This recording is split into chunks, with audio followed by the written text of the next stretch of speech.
वट सावित्री का व्रत पत्नियां अपने पति की लंबी आयु के लिए करती हैं।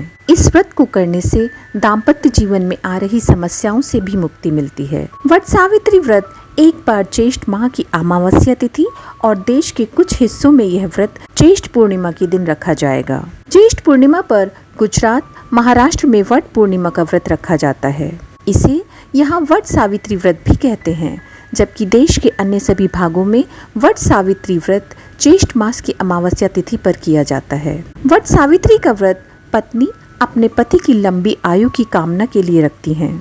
ऐसी मान्यता है कि इस व्रत को करने से पति पर आए सारे कष्ट दूर हो जाते हैं। वट सावित्री की पौराणिक कथा के अनुसार इस व्रत के प्रभाव से देवी सावित्री के पति धर्म को देखकर मृत्यु के देवता यमराज ने उनके पति सत्यवान को पुनः जीवन दान दिया था। इसके अलावा इस व्रत को रखने से दाम्पत्य जीवन में आ रही समस्याओं से भी मुक्ति मिलती है। वट सावित्री व्रत के दिन वट यानी बरगद के पेड़ की पूजा की जाती है, क्योंकि इस वृक्ष की जटाओं ने सावित्री के मृत पति के शरीर को सुरक्षित रखा था, जब तक कि सावित्री अपने पति के प्राण वापस लेकर नहीं आई थी।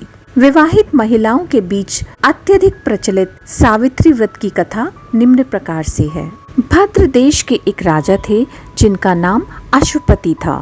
भद्र देश के राजा अश्वपति के कोई संतान नहीं थी। उन्होंने संतान की प्राप्ति के लिए मंत्रोच्चारण के साथ प्रतिदिन 1,00,000 आहुतियां दी। 18 वर्ष तक यह क्रम जारी रहा। इसके बाद सावित्री देवी ने प्रकट होकर वर दिया कि राजन, तुझे एक तेजस्वी कन्या पैदा होगी। सावित्री देवी की कृपा से जन्म होने के कारण इस कन्या का नाम सावित्री रखा गया। कन्या बड़ी होकर बेहद रूपवान हुई। योग्य वर न मिलने की वजह से सावित्री के पिता दुखी थे। उन्होंने कन्या को स्वयं वर तलाशने भेजा। सावित्री तपोवन में भटकने लगी। वहां साल्व देश के राजा द्युमतसेन रहते थे, क्योंकि उनका राज्य किसी ने छीन लिया था।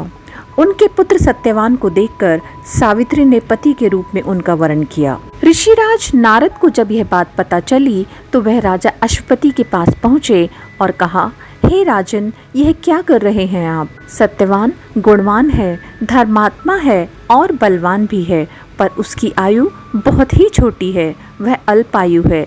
1 वर्ष के बाद ही उसकी मृत्यु हो जाएगी। ऋषिराज नारद की बात सुनकर राजा अश्वपति घोर चिंता में डूब गए।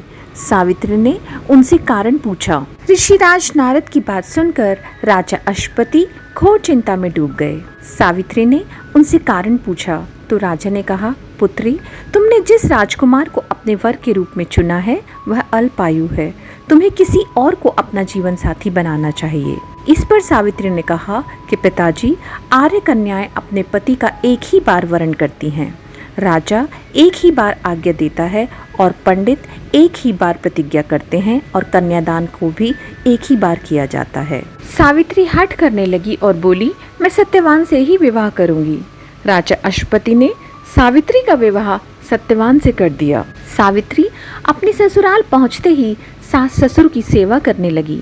समय बीतता चला गया। नारद मुनि ने सावित्री को पहले ही सत्यवान की मृत्यु के दिन के बारे में बता दिया था। वह दिन जैसे जैसे करीब आने लगा, सावित्री अधीर होने लगी।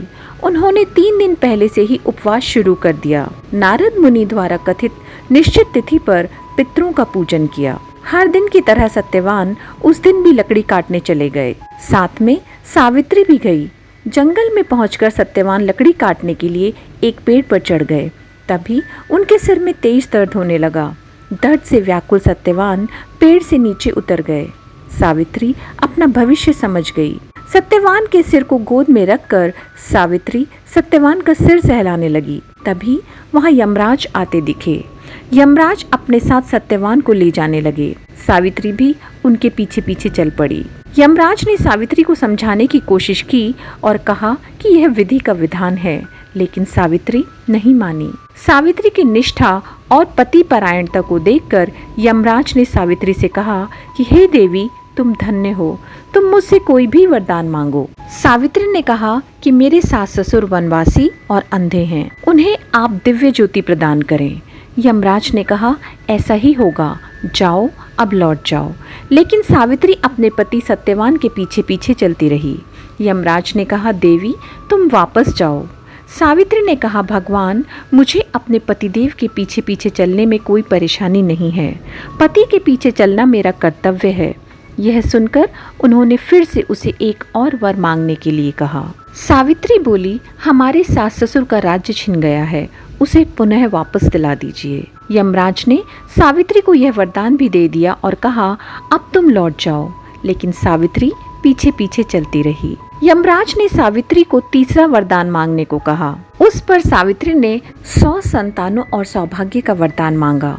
यमराज ने इसका भी वरदान सावित्री को दे दिया। सावित्री ने यमराज से कहा कि प्रभु, मैं एक पतिव्रता पत्नी हूँ और आपने मुझे पुत्रवती होने का आशीर्वाद दिया है। यह सुनकर यमराज को सत्यवान के प्राण छोड़ने पड़े। यमराज अंतर्ध्यान हो गए और सावित्री उसी वट वृक्ष के पास आ गई जहाँ उनके पति का मृत शरीर पड़ा था। सत्यवान जीवंत हो गया और दोनों खुशी खुशी अपने राज्य की ओर चल पड़े। दोनों जब घर पहुँचे तो देखा कि माता पिता की दिव्य ज्योति प्राप्त हो गई है। इस प्रकार सावित्री सत्यवान चिरकाल तक राज्य का सुख भोगते रहे। अतः पतिव्रता सावित्री के अनुरूप ही प्रथम अपने सास ससुर का उचित पूजन करने के साथ ही अन्य विधियों को प्रारंभ करें। वट सावित्री व्रत करने और इस कथा को सुनने से उपासक के वैवाहिक जीवन या जीवन साथी की आयु पर किसी भी प्रकार का कोई संकट आया भी हो तो वह टल जाता है।